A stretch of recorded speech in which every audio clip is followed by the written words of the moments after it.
Okay, hi everybody. Sorry for the delay. It gave some time for extra people to come. I like this. I'm not used to people walking in on me.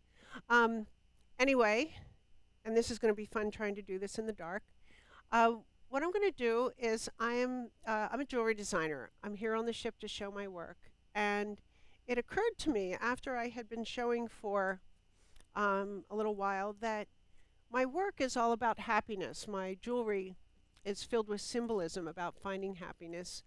And there's a lot of ways to share happiness besides, direct techniques, step by step techniques. That I'm going to do later. I give a seminar on a step by step how to be happy, but that's for later on.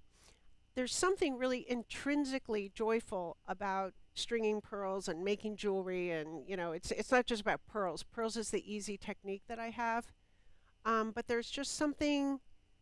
If you think about it, every people in every corner of the world and time and history decorate their bodies. People run naked in the jungle and they decorate their bodies. People, they whether it's paint or putting crazy, little holes in their ear or gigantic holes in their ear or tattoos or whatever it is, people love to decorate themselves. There's something that just resonates with us. And the nice thing about doing the pearls. The nice thing about this pearl stringing is the classic technique of stringing pearls is really difficult and it takes years to learn how to do it.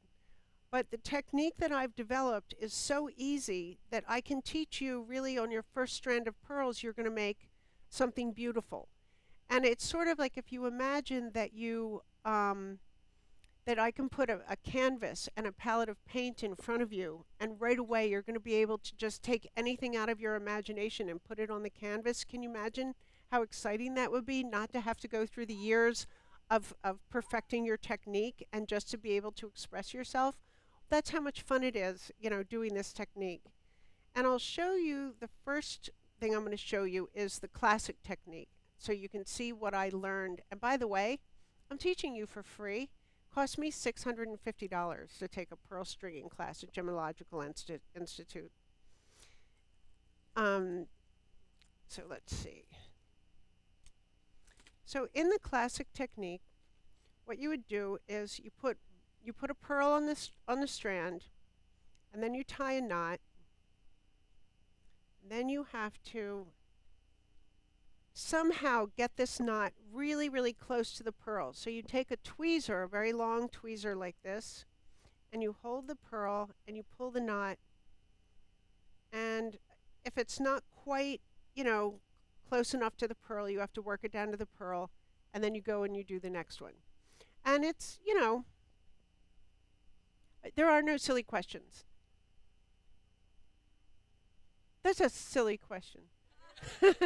No, these pearls do.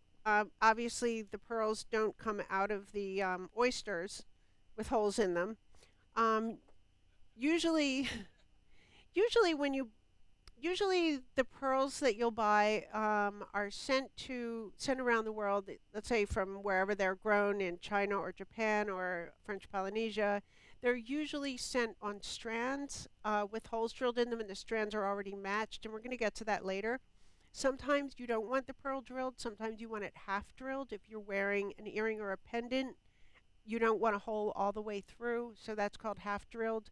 And sometimes you might want to set it in a completely different way, and then it wouldn't be drilled at all. Or I like to get them drilled with really thick holes because I love to combine like alternative materials, like the necklace I'm wearing has suede combined with pearls, and then that gives me different options for design. So then you need a really big hole drilled in it, but then the big holes, they break a lot. So, but that wasn't a silly question at all.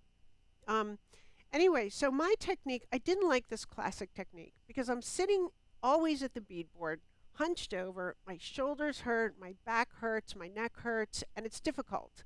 And if you do a whole strand of pearls, and then you can't, gosh, I love doing this in the dark. If you do a whole strand of pearls and there's one little mistake where the pearl's not right next to each other and the knot's not close enough, you have to redo it. And then that means cutting each pearl apart, plucking the little threads out of the strand and then starting over again. And I did that when I was first, I remember I had done this 50-inch strand of pearls, and I saw that I'd made a mistake in the middle, and there's no way to just fix the one. And I really, really wanted to ignore it and pretend I didn't see it, but you can't really do that. Um, so what I do, this is Jane's super easy technique for stringing pearls. Now, while I put the pearls on this thread, so I didn't, oh, uh, okay, what I do is I take the thread, and I'll teach you in the class how to measure the thread correctly for what you want to do. I put it through the needle, I double it, and I just make any big old ugly knot. It doesn't matter because it's going to get cut off and thrown away at the end. Okay, she asked what kind of string I'm using. And don't ask me about dental floss. I don't know whether it's with dental floss. Everybody's asking me that. What? I suppose you could use dental floss. There is no perfect material for stringing pearls. I use silk thread. It's the most classic technique for stringing. It sits really beautifully on the neck. But every couple of years, you really should be restringing your pearls. Eventually, it's going to break. I was in a taxi cab years before I was in the jewelry industry. I was in a cab wearing my mother's pearls, and they broke, and I thought that I must have gotten them caught on something. And I picked up the different segments, and when I took them back to her, I'd had them restrung. I didn't know how to string at the time. She couldn't even put them around her neck because I had lost an entire segment of the pearls. And I didn't understand what had happened until years later when I was in the business and I was looking at a strand that no one had ever worn. It wasn't dirty or anything, but it just looked tired, so I thought I'd restring it. And as I was trying to cut them apart, the thread was actually disintegrating in my hands. It was just falling apart. So now when people bring their pearls to for me to restring, just to make sure they know what they really need it, I show them. I just break it in front of them, and show them how easy it is to break them. The thread. Who here has pearls? Not you, sir? Okay. Um, who has their pearls strung every 1 or 2 years? Every 5 years? Every never? Who here never ever had their pearls restrung? Okay, that's gross. Um, okay, that's what people say. Who here thinks you only wear them once or twice a year, and so that's why they don't need restringing? Okay, every 20 years. Okay, imagine that you have a white silk shirt, because silk is what's inside your pearls, and you wear it once or twice a year, but you don't bother cleaning it because you only wear it once or twice a year, and you put it back in the closet. And then the skin cells and bacteria from your skin grow and multiply in the silk. Did you ever put a dress or a shirt back and you thought it was didn't smell and it was clean, and then you wear it the next day or the next time and you're like, so it's embarrassing. So that's I actually restrung some pearls for some passengers on one ship, and I saved the little bowl filled with the threads that I'd taken out. They were foul. It was like black on some of them and green moldy stuff. It's you really want to rethread your pearls every couple of years. I wait till mine break too, but that's because I make things, and every time I restring, I think I could have made something new. But don't do what I do. Do what I say. Um, and pearl stringing. Most people tell me they pay about $100 a strand for pearl stringing. So to take my class, you can pay a $75 fee, or you can get $75 worth of stuff, which is a better deal for you. So if you have somebody who's watching your house or watering your plants or feeding your cat or something, how nice to make something for them for the same price that you would have restrung your pearls. And then the second time you string your own pearls, you're already doing better. And then not only that, but giving gifts to people that you made, and to say to someone, oh, I noticed that you wear turquoise all the time, so I made this strand of pearls and I mixed it with this turquoise bead in the center because it'll go with your, that little outfit you wear. And that's to give someone the compliment of saying, I didn't just take my thoughts and my time, but I really thought about who you are and what you would like, and I made this for you. It's really a nice gift. And another thing that especially some of the men have told me, who here has granddaughters? So a lot of people are telling me that it's an amazing way to get your granddaughters to sit quietly and talk with you. What happens is as you start stringing and threading and you're doing everything, first of all, your hands and your eyes are occupied. So you're not like putting it down and tangling your thread to pick up your cell phone and do a text with your friends and email and so you've got like this part of your brain occupied, but the word part of your brain is still free. And so once you start teaching the technique and you're working with these beautiful materials that are so intrinsically satisfying, conversation starts flowing. And it's a really nice way of, getting to talk to people without that, sit down and talk to me. So I've had a lot of guys take the class for that. Okay, so we were saying the silk thread um, sits really beautifully. It breaks after a few years. Synthetic thread doesn't sit as nicely, doesn't break as easily, but it stretches more quickly. So you really need to restring it more quickly because it doesn't look so nice. The other option for threading is very high tech wire. I wouldn't use that when I first started because I'm sort of a purist. But if you mix with gemstone beads, the edges of the gemstones are often sharp and will cut the thread too quickly.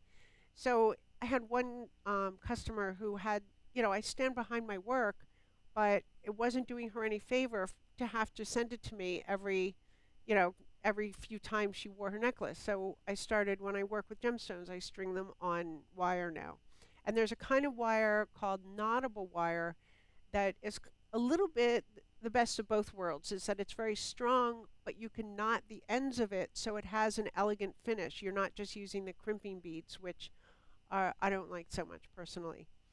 So in my easy technique, I'm not going to make you watch the whole strand, so I'm just making a short strand. You put more or less the whole strand of pearls, whether you're going to make a necklace or a bracelet. You put that on at once. And then the wire for when you're using gemstones, it's just called beading wire. There's beadalon or knottable wire. Oh, knottable wire, yeah. Um, okay, she asked where you find the thread. The word findings, Findings, means everything in jewelry that isn't the jewelry. So if you Google findings, and you can find, or findings, whatever town you live in, you'll see where to get it. When you take my class, I have pearl stringing instructions, and I give you the names of some places that I go a lot, that you can use. Um, and I give you a list of starting materials. There's just infinite possibilities of what you can get and what you can do with different things. And I'll show you in the class if you want to make earrings, how to use a head pin, how to make a pendant, how to, clump things together and get to it. Like I'll show you all these things, and I give you the materials to get started. Someone. Oh, the class is every C day at 10 and 3. I give a presentation to teach you how to recognize the different costs and qualities, and then I'll give you. We sit down and we just make things. And when I say 10 and 3, that's just a general meeting time for the presentation. But once you buy your materials and you get started, I'm going to be there all day every C day. You just come and go as you please, right outside the shop. You'll see between the main shop and Mirabella. Okay, now what we've threaded, what's called a flex needle, and I'll show you about these. It's just a twisted piece of wire. It's very soft. I can poke myself with it. It's, goes easily through the pearls. Then we're going to use something called French wire, and this is going to be the most confusing to you until you really start working with it. It's basically, it looks like a little piece of wire, but it's hollow. It's kind of like a slinky, and you put this on the thread. Now the reason we use French wire is the place your thread is going to get dirty first and break first is the place that it rubs against the clasp, against the metal clasp. And this little slinky, this piece of French wire, is going to protect the thread, keep it clean, and give the necklace or bracelet a more elegant look to it. Don't go, it gets better. So I'm going to put the French wire and the clasp. Don't drop the needle. Okay. So I put the French wire and the clasp on the thread, and then I bring the first pearl up to about the center of the thread. And again, I'll show you how to do this um, in the class. And then I start going back through the pearls. Now this is what makes my technique so easy. Because we put the whole strand on first, now instead of one thread we have to tie in a knot, we have two threads. And all you do is tie it like you're tying a shoelace. And you tug the two threads. And it's really difficult not to put the knot in the right place. And the nice part about this is that it's so easy to do. I'm sitting here with terrible light and I've got really bad eyesight and I can do it. I taught one lady with glaucoma. She was going for cataract surgery the day after the cruise. She could hardly see anything. It's very easy to do. One lady came and she wanted to learn to string pearls, but she only had one arm. And I was thinking about this technique and whether or not she learned really easily. So it's a really, if anybody has a feeling that you're not crafty or you don't know how to do things like this, don't worry about it. And you can do it. Oh my God, I had two guys with the biggest, fattest fingers. I couldn't believe it. They were like 6'6" each. Their fingers looked like giant toes, and they did great. I'm just showing you how easy it is doing the knots. See, as I'm sitting here chatting to you. No, no, no. There's just a tiny piece of wire where the thread is connected to the clasp. And all these things I'm going to show you in the class, and it'll be. Pardon? No, no, no. She asked if the wire will scratch the pearls. Not only will the wire not scratch the pearls, but a lot of people say, "Oh, I better get really inexpensive pearls to do my first necklace." Not necessary. There's absolutely no reason to waste $50 on pearls that you don't love and you're not going to wear and you don't want to give away when you can, spend $100 on something you adore. So I always amortize the cost per wearing. So if I'm going to get something I really love, I'm going to wear it a lot more. The thread, handling the pearls, it's never going to hurt the pearls. It's actually the oils from your skin are really good for pearls. They do always, people remind you, pearls are the last on and the first off, meaning don't put your pearls on until after you did your perfume, your makeup, your hairspray. Don't put your pearls on before that. You don't want to spray those unnatural things on the pearls because it eats away the nacre. But what you do want to do is handle them and wear them, and pearls they're natural. They're from a living creature and they need living things around them. If you aren't going to wear your pearls for a long time, don't store them in a plastic bag without any air in a safe somewhere. They'll get dried out and yellowed. But you don't have to, you don't particularly, pardon?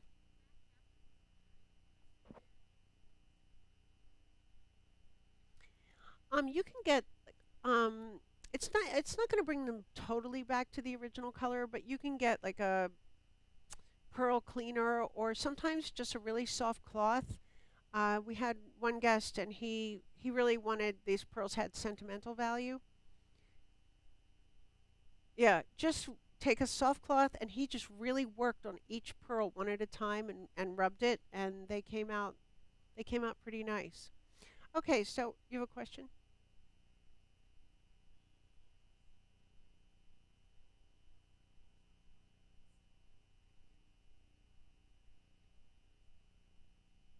I never heard of that. This woman asked about, she was told she had to put oil on her pearls. Uh, are they black Tahitian or black? I think the oils from your skin from wearing them is enough. Okay, let me just go back to this a second. All right, so we've done all the knots except for the last one. I didn't do a knot yet. We're going to do this. Then what you do is put the last few pearls on the strand, and this gives you a chance to double check the length, especially if it's a bracelet. You want it to be pretty precise. If it's a necklace, it's a little more forgiving. So we put the last few pearls on. No, I didn't do knots yet, but I'm going to. Because what happens is, think about it. If we do it right up to the end and then we have to put the clasp, where are we going to hide that last knot? That's going to how do we tie it off? So the way I do that is put the last two couple of pearls, and when I say three, I mean 2, 5, 7, whatever. Um, Now I'm going to put the clasp in the French wire, and now I'm going to go back through the pearl, the one that didn't get a knot yet. Not. It's hard to look confusing. I'm going to check just the one at a time because you still want a knot between every one. And then oh, my thread's a little bit short. Oops. We're going to just make it with this thread, okay? So I do a knot now, and then I go through one more. Now, after I do this, if you guys want, I'll give you an overview of pearls in general and the different types and the names that I think there's some things that people find confusing about pearls. Okay, then when I get to the last one, the very beginning thread is right next to the very end of the thread, so I just tie them together. And I use, for tying, the one place the thread can come unraveled is this last knot. I do a double, and I use a very sophisticated high-tech glue called nail polish, clear nail polish, not red. I don't want jeweler's glue or crazy glue or anything like that because I don't want this to be something that's like never comes out, because then it gets inside the hole of the pearl, and when you need to restring it, then you need to go re-drill it. But it's so just that easy. So I find nail polish, it's enough to hold the thread in place, but it's also soft enough so usually you can use that pearl without re-drilling it. I'll pass this around if you guys want to. Here, actually, I don't know what I'm attached to here. Um, I didn't have any drinks really, but I do think ships would be a good place for alcoholics to hide because everybody walks the same way. So, okay, I'll give you a quick overview of pearls and the different types. If you think about it, what it used to take for, well, we know where pearls come from. Some piece of sand floats into an oyster or mollusk, or some piece of shell breaks off, and whatever it can't expel, in order to protect its body, it squirts nacre on the irritant. Nacre is the material that the oyster uses to grow itself. If you ever notice an oyster has rings the way a tree does, it's because it's constantly squirting nacre on the inside of the shell to make a bigger and bigger shell. So, it grows this pearl, and imagine before scuba equipment and diving equipment, imagine what it took to find these rare gems. And I read one description, I forget what in a novel or something, and the guy goes out in a rowboat and he brings a whole bunch of rocks in the rowboat, and then he ties a rock on a rope on his ankle, and that pulls him down to the bottom, and then he can hold his, I mean, how long can a person hold their breath? Like 30 seconds or 1 minute, maybe. If you practice a lot, you can hold your breath 2 minutes. So he goes down and he gets the oysters and he finds the ones with the pearl, and then hopes to cut the rope and get back up to the top to catch a breath, and before he dies, and then ties another rock and goes down again. And so you're collecting these amazingly rare gems. And then imagine before air travel and photographs and telephones and everything, imagine trying to match a whole strand. I think it would be near impossible. Even making the graduated are you breaking apart the theater here? So even making a graduated strand, the arm fell off, the chair fell off. So you would, even making a graduated strand would take years to match, because you can maybe get one center pearl and match two and match two and match two, and that's why your grandmother's pearls were graduated, because we still didn't have such easy travel and communication that we could actually get an entire matched strand of pearls. So they were incredibly rare and precious. And then around 1900, Mikimoto got the idea of pearl farming. And that means we're going to shove an irritant into the pearl, and we're going to see if we can make a pearl. And let me sidetrack a minute. Does anybody here has anyone here either had in vitro or know of anyone that has in vitro fertilization? Does anyone you who did? A friend who had in vitro and she had a child? Um, is it a synthetic child? No? Is it less valuable than a child born of a night of drunken debauchery? No. Okay. Pardon? And I'm trying to be good. Um, so think about this child that's born of in vitro fertilization. This is what the cultured pearls are. And there was but in 1900 and even for years afterwards, there was big arguments in the industry about whether or not these pearls were real pearls or not. And they finally came up with the terms natural versus cultured. And I find that those terms unfortunate because they're misleading. And the word natural pearls implies that the other ones are unnatural pearls and implies that they're somehow less valuable. And if you have the only time I've ever come across a pearl that's found randomly is when someone says to me, I found this in my dinner last night. What should I do with it? I've, there is no more pearl diving industry, and we don't even have to tie our feet to rocks anymore. We can use scuba equipment and sonar and all sorts of equipment to find pearls that occur naturally, but it doesn't pay because they're not more valuable than cultured pearls. So that hopefully clarifies one question that I get asked often. Then there's the different types of pearls. The We're going to take away the idea of better or best or worse because the most expensive pearls are very, very large, deep golden, perfectly round South Sea pearls. But they might be the most expensive, but they're not the best for me because I don't look good in yellow. And I don't like the way big round things look or feel on my body. So if someone gave me some, I would sell them. So I'd be happy, but I wouldn't wear them. They're not the best for me. So let's forget about better and best, but there are things, that give a rarity that give things their cost. And the most expensive are the South Sea pearls that range from deep golden to pale yellow. And they also come in white, but it's a different kind of white than you see in the other pearls. It's a kind of a silvery white, very beautiful. Then the next most expensive are the Tahitian pearls, and we're going to see all those soon. And the next ones are the Japanese Akoya pearls and then the Chinese freshwater. One of the reasons for the cost is that in the South Sea and Tahitian pearls, they can only grow one pearl per mollusk. The Japanese can grow like 7 to 12, and the Chinese can grow like 50. And the Chinese are not only growing more per mollusk, but they grow them fast. So a comparable pearl in Japan might take 12 years to grow or 10 years to grow, and in China they can grow it in like a year, 2 years, 3 years, 6 months. They're crazy what they're doing.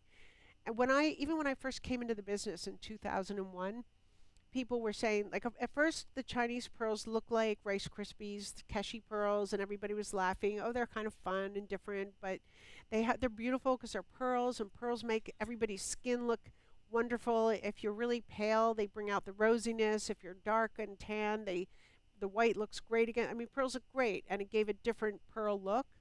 But everyone said, well, the Chinese don't know how to make round pearls, and then they made round pearls, and then everyone said that they can't make round shiny pearls. And even in 2001 when I came into the business, people were explaining to me the Chinese can't make big round shiny pearls, and now they make big round shiny pearls. So anything that the Chinese are amazing. So not only are they making them much bigger and faster, but they are hardier because the South Sea, Tahitian, and Akoya put a large bead of pearl um, material inside the oyster. And oddly, I think there's only one place in like Louisiana that they can get this certain kind of pearl material, that they can grow them pearl material that doesn't get rejected from the pearls. So pardon? No, the freshwater are the Chinese. This is for the nucleus. This is where they make the nucleus that they're. Oh, the pearls are. Oh, right, right. So they put a large nucleus inside the pearls, and it takes a long time to cover it with nacre. The Chinese put a tiny shred of pearl material, and so it's all nacre. And if you scratch a Chinese pearl, a freshwater pearl, it just goes down to more pearls. So they're really hardy. In French Polynesia, you're also going to see they have a law that they can't sell any pearl that's lower than a C quality. And if you go to Robert Wan, they're the biggest pearl farmers in French Polynesia. They take all the reject pearls and they make curtains. Remember those bead curtains from the 60s? Well, they make them out of pearls. And yeah, and I actually pleaded with them to sell me some of those reject pearls, but it's illegal. They wouldn't do it. And then I found this one woman who's I really like her. She's a really funny character, but she's so dishonorable, and she has all these reject pearls. I have them upstairs. I call them my naughty necklaces. I think they're beautiful in their imperfections and their roughness. But she was telling me that they're B quality, and she was so I bought them because I wanted them, but it was funny what she was telling me. I also a lot of the necklaces that I have upstairs, like the one I'm wearing, you'll never see in French Polynesia. You don't see any Tahitian pearls mixed with white pearls because it's illegal to import pearls from anywhere else in the world into French Polynesia. And if you go to China or Japan, you're not going to see Tahitian pearls mixed with their pearls because they just dye their pearls. They're not going to pay the price of Tahitian pearls to bring them over there to do a design. So I try to make things that are, very subtly different, that will just, look very elegant and very casual and still be something you're not going to see on other people. So if you want to pick up some pearls while you're in French Polynesia, and then we can continue doing designs with other things that you get. It'll be truly yours, truly unique. Do you have a question? Oh, the Mabe pearl, yes, is basically it's like a the pearl is close to the edge of the oyster and it gets stuck on the side. So while the oyster is protecting itself from the irritant, it's also growing its shell, and the Mabe pearl is stuck to the side. So what they do is they cut they cut it right off the inside of the shell and carve it and set it in something. Yeah, they're and you probably can't see the back of it. It's set into something. You have a question?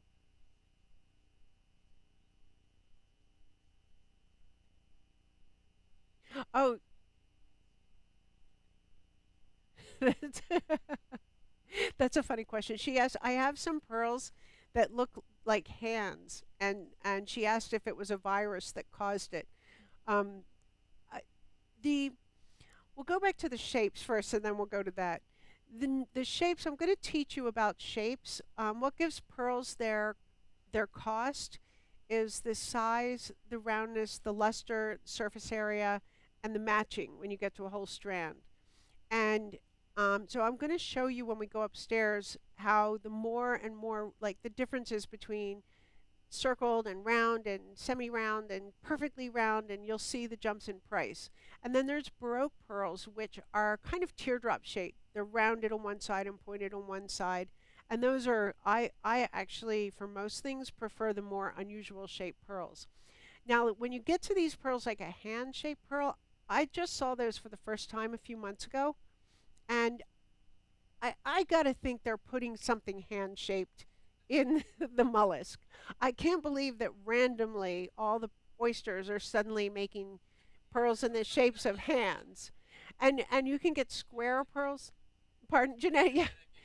Yeah, no. I gotta think. I've seen pearls in the shapes of crosses. I've seen square pearls. So when I start seeing things like that, I think they're putting a different shape inside. People have asked me about the coloring of pearls. Um, all of the different pearl farms are a little bit secretive about their particular technique, but it has something to do with putting some kind of chemical mixture on and then irradiating the pearls. So the color, when you get a dyed pearl, the color is really in the pearl.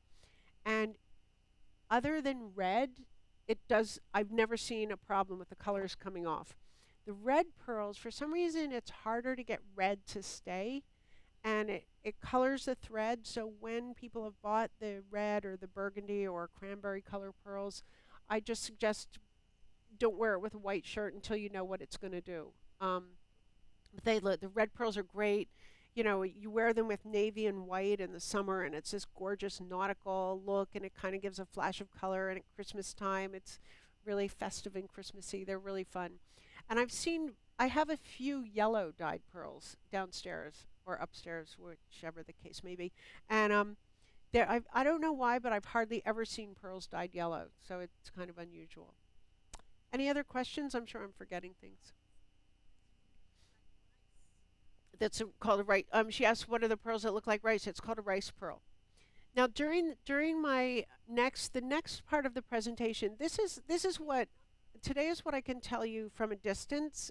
Um, Really, to teach you all the different shapes and to teach you not just in theory but in practice how to tell the different shapes and qualities. I need to bring you closer and put the different pearls in your hand. So that's why I do this every day at 10 and 3 so people can come in smaller groups.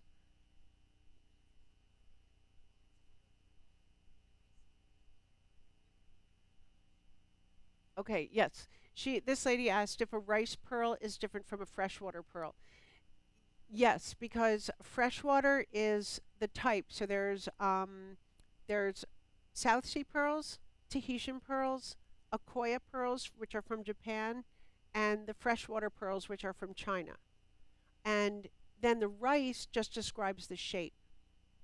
So then there's different shapes. There's, you know, a lot of people get it's so simple.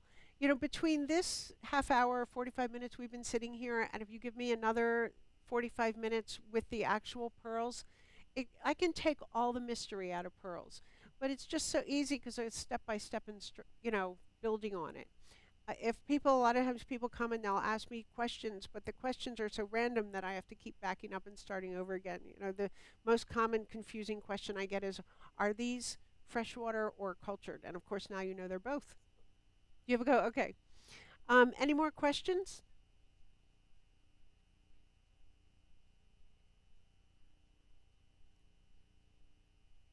Yes,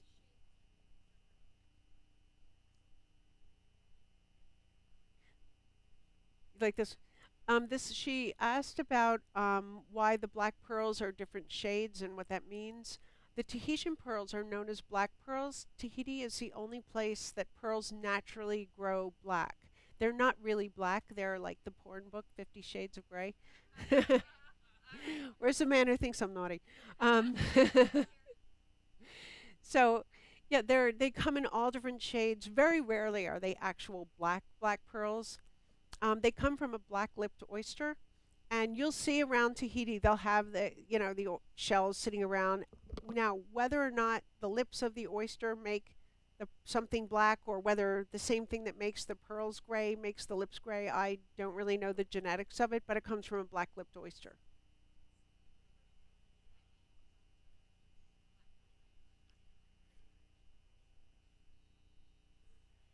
Okay, you wanted to know if it's imperfect, if that means it's a natural Tahitian pearl? Again, the perfection is going to change the price. So there are Tahitian black pearls, gray pearls, whatever you call them, that are perfectly round with perfect surface area, and they're going to be a lot more expensive than the irregular shape. I like the ones with the circles around them that are considered flaws in Tahiti, but I think they're fabulous. You know what happens if I sit here and if I put a glass of Coke and a glass of Dr. Pepper in front of you, I can describe to you all day long the difference of the prices, I mean the taste, and you're still not going to get it. You'll never be able to recognize Coke and Dr. Pepper unless you taste them. And then it takes you 2 seconds, and then you taste it, and then you understand the difference. So when you come down to my next part of the presentation, I'm going to go step by step just the way I did this, and I'm going to put the pearls in your hands, and I'm going to show you all the different shapes. I'm going to show you what to look for. I'll show you how to negotiate in the shops without offending the people and get better prices. Every day at 10 and 3.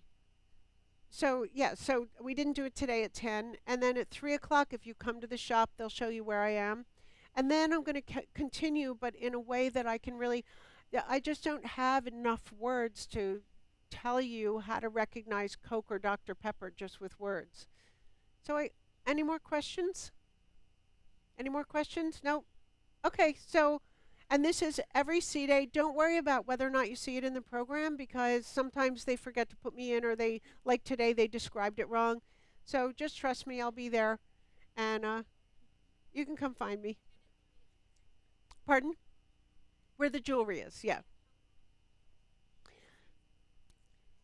The presentation takes between 30 and 45 minutes depending on how many people are there and how much talking they do. Then how long it takes you to decide what you want to make. I've got clasps and centerpieces and headpins and earring bits and posts and all sorts of things to help you make things. How long it takes, as long as you want. Yeah, once I do the presentation, then I have the tables up every C day and you come and go as you please and just find, I'm always there. The price of the class is either $75 if you don't want to buy anything and you want to bring your own pearls, or just the cost of whatever you choose. I'm not going to charge you for it unless, it's my time and that takes away from other people. But I discourage people from just paying $75 when you can get the same price of materials. It's better for me if you just give me the money and I don't have to buy any materials, but better for you the other way. Any more questions? Okay. Thank you very much.